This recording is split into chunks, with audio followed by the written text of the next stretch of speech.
Hello friends, welcome to my YouTube channel. आज हम शुरू करेंगे चैप्टर 11 पेरीमीटर एंड एरिया। ये इस चैप्टर का इंट्रोडक्शन वीडियो है और इसमें हम वो सारी चीज़ें डिस्कस करेंगे, वो सारे फॉर्मूलेज, वो सारी फिगर्स हम इसके अंदर डिस्कस करेंगे जो इस चैप्टर के अंदर यूज होने वाले हैं। तो सबसे पहले समझते हैं कि पेरीमीटर और एरिया एक्चुअली होता क्या है। देखिए, कोई भी क्लोज्ड फिगर है, लेट सपोज ये एक क्लोज्ड फिगर है। अब ये क्लोज्ड फिगर कुछ एरिया कवर कर रही है, यानी अंदर का ये जो पोर्शन है ना, ये एरिया होता है। लेट सपोज ये आपका कोई फील्ड है, ये कोई खेत है, तो ये खेत अंदर अंदर जो एरिया है, ये जो पोर्शन होता है, ये जो जगह होती है, इसे हम एरिया बोलते हैं। अब ये आपका फील्ड है। अब फील्ड को आप बाउंड्री करोगे ताकि इसके अंदर कोई भी अनवांटेड एनिमल्स जो है ना इसके अंदर ना घुस पाए। तो इसकी बाउंड्री करने के लिए आपको इसकी फेंसिंग करनी पड़ेगी या पक्की दीवार करनी पड़ेगी। वो जो दीवार है वो इसके बाहरी किनारों पे होगी।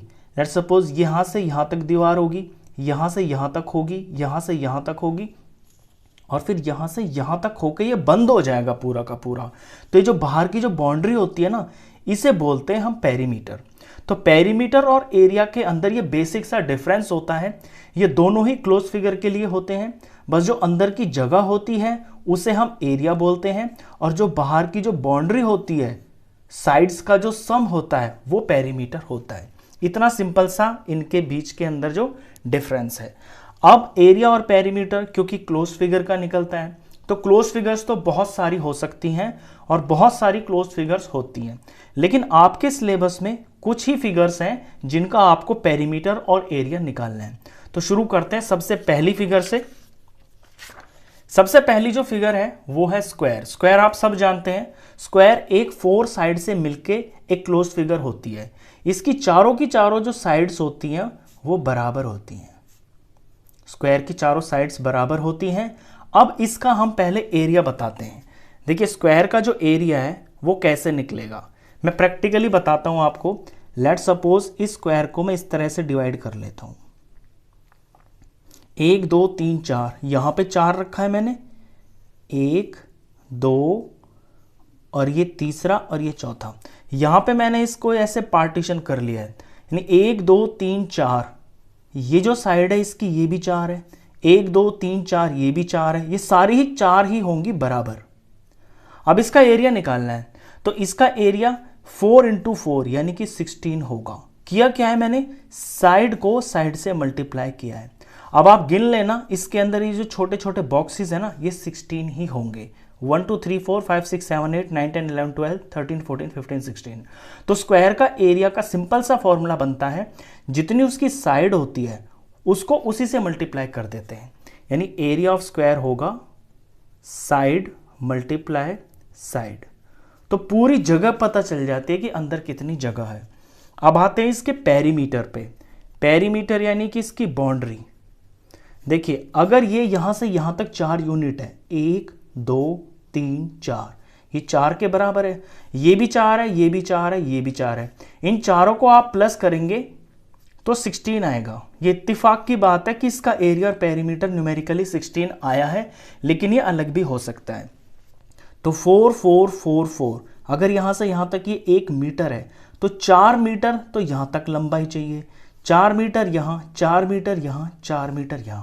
तो टोटल जब इसका सम करेंगे तो ये 16 मीटर हो जाएगा। अब क्योंकि चारों साइड्स बराबर है तो हमें प्लस करने की जरूरत नहीं है।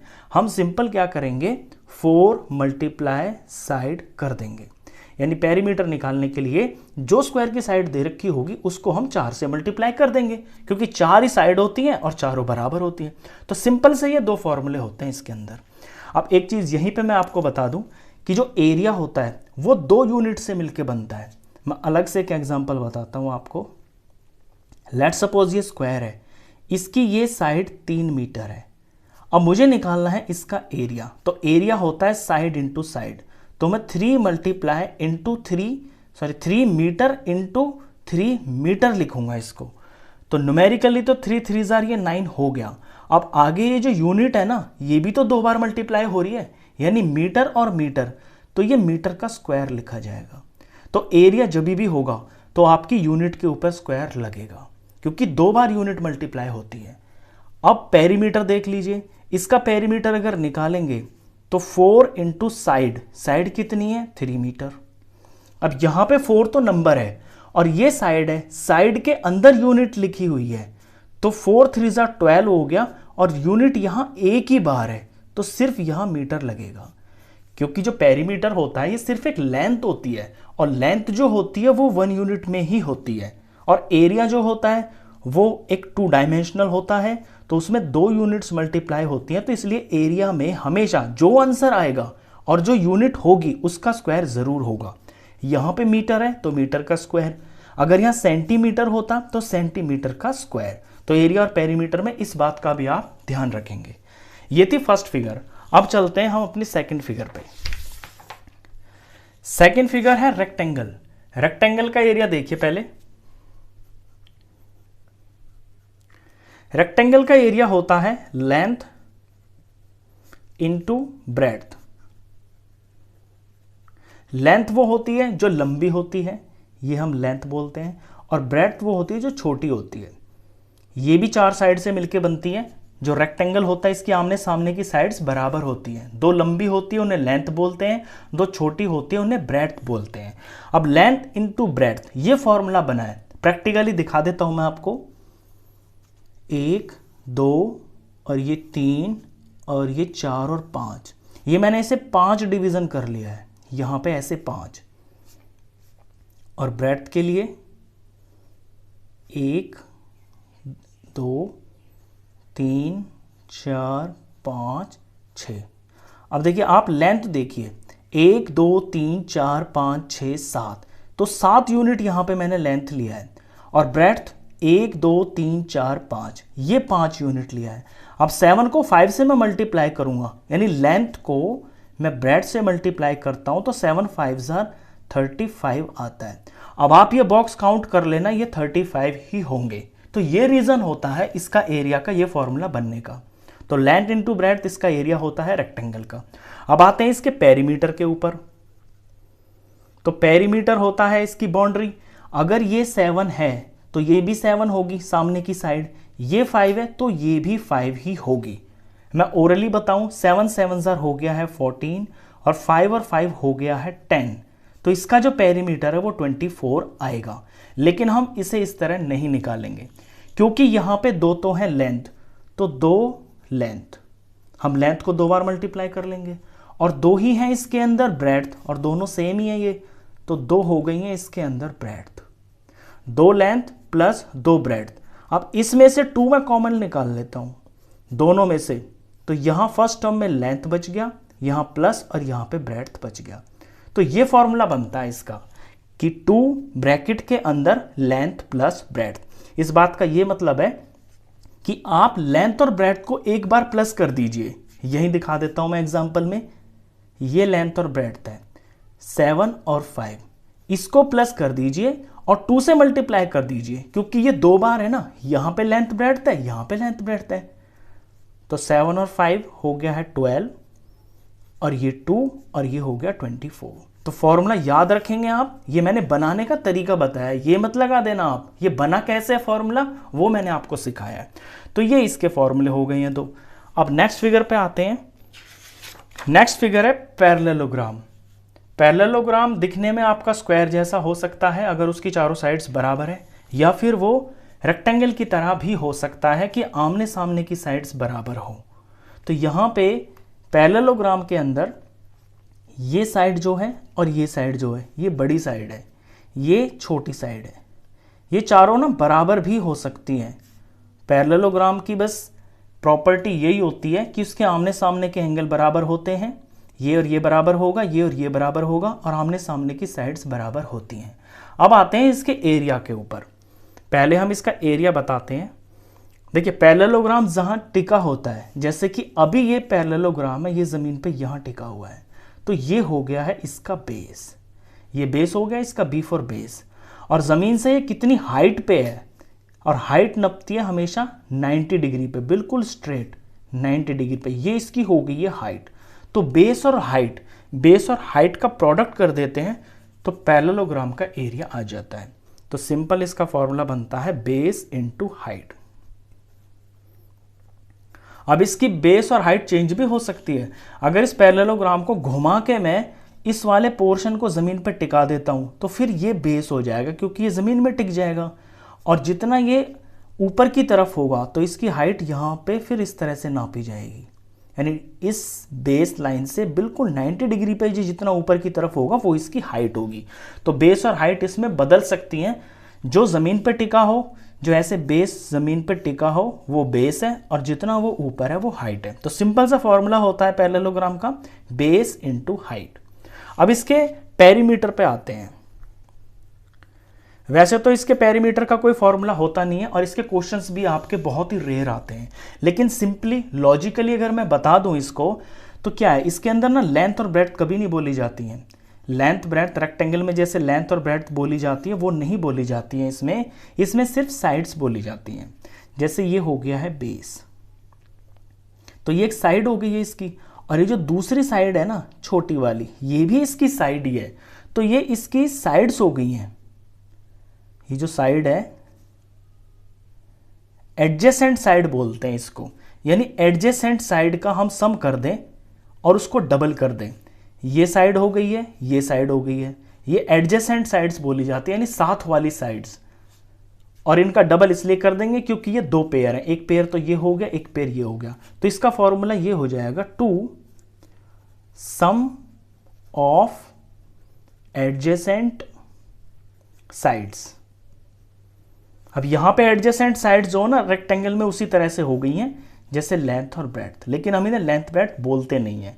तो सम ऑफ एडजेसेंट साइड्स ये हो गया, क्योंकि दो बार है, यहां भी है और यहां भी है, तो ये 2 से मल्टीप्लाई हो गया है। चलिए इसके बाद जो फिगर आती है वो है अपना ट्रायंगल। ट्रायंगल आप सब जानते हैं, एक 3 साइड से मिलके क्लोज फिगर बनती है, वो ट्रायंगल बोला जाता है। अब ट्रायंगल के एरिया को पहले समझिए। देखिए ट्रायंगल बनता कब है, जैसे मैंने अभी आपको पैरेललोग्राम बनाया, ये पैरेललोग्राम है। अगर इसका मैं एक डायगोनल ऐसे मैच कर देता हूं तो ये पैरेललोग्राम 2 फिगर के अंदर डिवाइड हो गया है। ये दोनों की दोनों ट्रायंगल है, तो ट्रायंगल का एरिया पैरेललोग्राम का हाफ होता है। इतनी सिंपल सी बात होती है। तो इतना सिंपल फॉर्मूला है कि जो पैरेललोग्राम का एरिया है उसी का हाफ ट्रायंगल का एरिया होता है। तो पहले मैं एरिया लिख देता हूं, area is equal to half into base into height. क्यों है हाफ? क्योंकि बेस इंटू हाइट पैरेललोग्राम का एरिया होता है, और पैरेललोग्राम को हम 2 पार्ट में डिवाइड कर दें तो वो ट्रायंगल बन जाता है।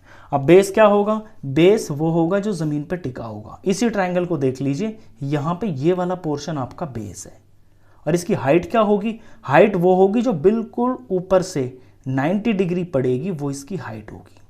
तो यहां पे ये बेस हो गया है, बी फॉर बेस, और ये चीज इसकी हाइट हो गई है। अगर हम ट्रायंगल को घुमा दें तो ये वाली साइड बेस हो जाएगी, फिर इसका जो हाइट है वो ये वाली हो जाएगी। तो ये जैसे हम फिगर को रोटेट करेंगे उसके हिसाब से बेस और हाइट बदलती रहती हैं। तो ये तो हुआ है इसका एरिया। अब आते हैं इसके पेरीमीटर पे। पेरीमीटर, ट्रायंगल के पेरीमीटर का ऐसा कोई फॉर्मूला नहीं होता है। क्यों?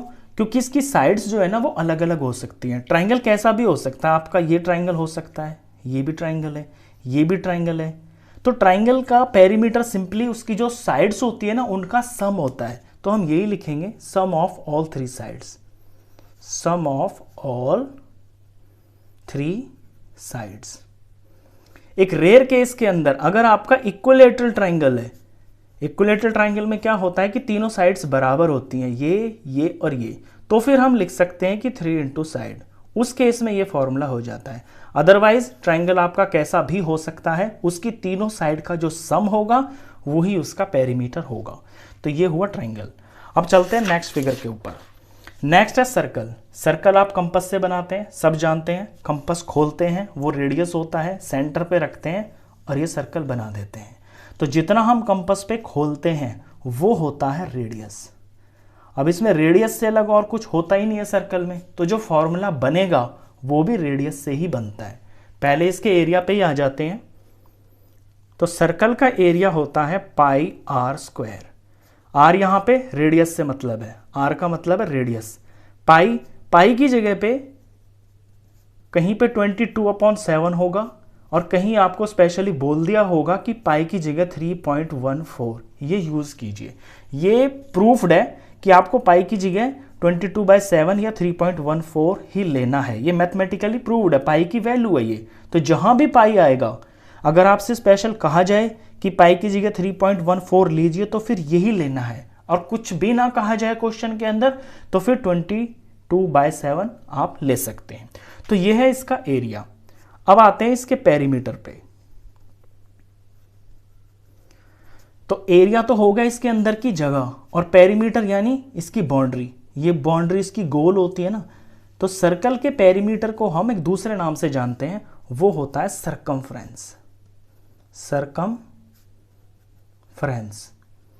सर्कल के लिए हम पेरीमीटर का यूज नहीं करते हैं, लिखा मैंने जस्ट इसलिए ताकि आपको ये कंफ्यूजन क्लियर हो जाए कि पेरीमीटर सरकमफ्रेंस एक ही होता है।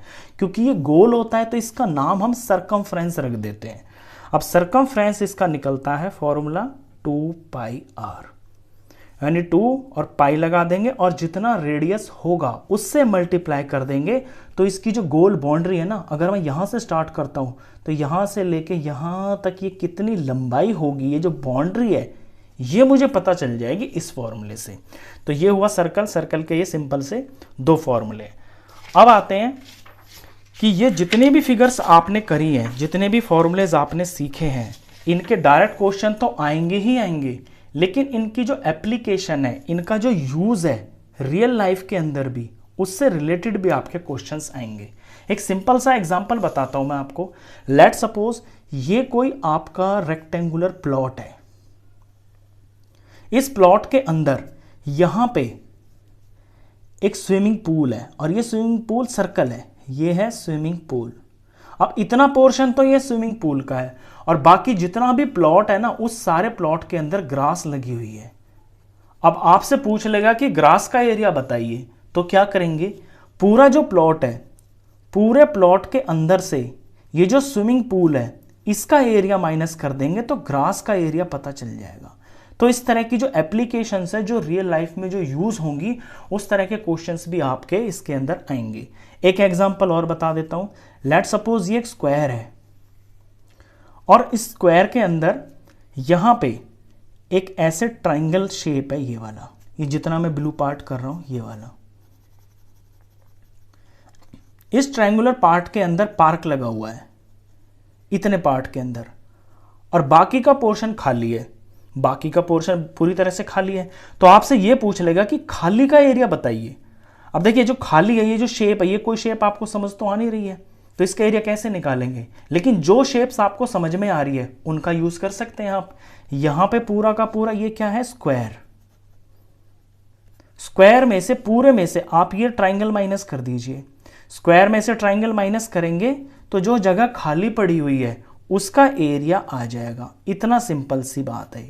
एक और एग्जांपल बताता हूं। लेट सपोज ये आपका कोई बड़ा प्लॉट है, ये रेक्टेंगुलर प्लॉट है, और इस प्लॉट के चारों तरफ ऐसे कोई रास्ता है। ये जो है, ये जो पार्ट में ऐसे कर रहा हूं, ये कोई रास्ता है, पक्का रास्ता है, ये सड़क जैसा बना हुआ है, और बीच में आपका घर बना हुआ है। आपसे पूछ लेगा कि इस रास्ते का एरिया बताइए। अब ये रास्ता तो जो है ना किसी शेप का बन नहीं रहा, तो क्या करेंगे, ये जो पूरा प्लॉट है यानी कि ए बी सी डी, ये जो पूरी शेप है, इसमें से जो अंदर का रेक्टेंगल है, इसका नाम अगर मैं EFGH रख लेता हूं, GH, ये वाला माइनस कर देंगे। तो जो पाथ है, पाथ यानी कि जो रास्ता है, उसका एरिया पता चल जाएगा। तो जितने भी ये फिगर्स आपने करी है ना, इनकी एप्लीकेशन, इनकी यूजेस से रिलेटेड भी आपके क्वेश्चंस आएंगे, और उनके अंदर कोई ज़्यादा मेहनत नहीं होती है। सिंपल सा लॉजिक लगाना होता है कि यहाँ किस फिगर में से किस फिगर को माइनस करने से हमें अपना आंसर मिल जाएगा। ये हुई इसकी एप्लीकेशंस। अब एक बहुत इंपॉर्टेंट चीज़ है जो मैं आपको ज़रूर बताना चाहूँगा, वो है कन्वर्जन ऑफ यूनिट्स। इनमें ऐसे सवाल आएंगे जब आपको यूनिट को चेंज करना भी पड़ सकता है। लेट सपोज ये एक स्क्वायर है, इसकी साइड है 5 मीटर, तो मैं इसका एरिया निकाल रहा हूं। तो एरिया ऑफ स्क्वायर मुझे पता है कि साइड इंटू साइड होता है, निकाल लेता हूं मैं। 5 मीटर इंटू 5 मीटर, 5 5 हो गया है 25, और मीटर मीटर हो गया है मीटर का स्क्वायर। अब मेरे से बुक वाला कह देगा कि इस आंसर को आप सेंटीमीटर में दिखाइए। मीटर में तो आ गया है, सेंटीमीटर में दिखाने के लिए वो बोलेगा। तो हम क्या करेंगे, देखिए, या तो हम शुरू में ये कर सकते हैं कि 5 मीटर की जगह हम सेंटीमीटर ही बना लें। क्या करेंगे कि हम 5 मीटर के सेंटीमीटर बना लेंगे। वो कितने होंगे, 500 सेंटीमीटर। क्यों, क्योंकि 1 मीटर में 100 सेंटीमीटर होते हैं। तो हमारा आंसर फिर ऐसे निकलेगा, area is equal to side into side, और साइड की जगह 5 मीटर ना रखे हम 500 सेंटीमीटर रखेंगे। 500 cm इंटू 500 cm। तो मल्टीप्लाई करेंगे तो 1 2 3 4 0 आएंगे, और 5 5 जा 25 आएगा, और cm और cm ये cm का स्क्वायर हो जाएगा। एक तो ये तरीका है कि आप शुरू में ही यूनिट चेंज कर लो। अगर आप शुरू में यूनिट चेंज नहीं करते हो तो फिर क्या होगा, फिर देखिए, लेट सपोज मैंने ये आंसर मीटर में ही निकाल लिया है, तो ये आया है मेरा 25 मीटर का स्क्वायर। अब मुझे पता है कि 1 मीटर में 100 सेंटीमीटर होते हैं, तो इस 25 को मैं 2 बार 100 से मल्टीप्लाई करूंगा। क्यों, क्योंकि मीटर स्क्वायर है ना, अगर एक बार मीटर से सेंटीमीटर बनाऊंगा तो 100 से मल्टीप्लाई करना पड़ेगा, लेकिन यहां मीटर का स्क्वायर है इसलिए 2 बार 100 से मल्टीप्लाई करूंगा। तो अब मेरा जो आंसर है वो डायरेक्ट cm स्क्वायर में बन जाएगा। अब मैं इसका आंसर अगर लिखूं तो ये 25 हो गया, 1 2 3 4 मल्टीप्लाई करके ये 4 0 भी आएंगे, ये cm का स्क्वायर है। तो अगर आप अपना आंसर किसी बड़ी यूनिट में निकाल रहे हैं और उसके बाद उसको छोटी यूनिट में चेंज कर रहे हैं, तो ये देख लेना कि उसके अंदर कितने पार्ट होते हैं। जैसे कि 1 मीटर में 100 सेंटीमीटर होते हैं, तो फिर आप उसको 2 बार 100 से मल्टीप्लाई करना। ये एरिया के लिए बता रहा हूं मैं। पेरीमीटर में ऐसी कोई टेंशन ही नहीं है कि पेरीमीटर में क्या होगा। जैसे 5 मीटर है तो इसका पेरीमीटर कितना होगा, 4 इंटू 5 मीटर, तो ये हो गया है 20 मीटर। अब 20 मीटर को मुझे सेंटीमीटर बनाना है, तो सिंपली 20 को मैं 100 से मल्टीप्लाई कर दूंगा, क्योंकि यहां मीटर एक ही बार है तो एक ही बार 100 से मल्टीप्लाई करूंगा, तो ये हो जाएगा 2000 सेंटीमीटर। यहां पे 2 बार करने का जो रीजन है वो आप समझ गए होंगे, क्योंकि यूनिट के ऊपर स्क्वायर लगा होता है तो उतनी ही बार मल्टीप्लाई किया जाता है। इस तरह के क्वेश्चंस भी आपके आएंगे। तो इस वीडियो में बस इतना ही। क्वेश्चंस के लिए मिलते हैं हम नेक्स्ट वीडियो में। इंट्रोडक्शन आपका खत्म हुआ, तो मिलते हैं फिर नेक्स्ट वीडियो में। तब तक के लिए गुड बाय।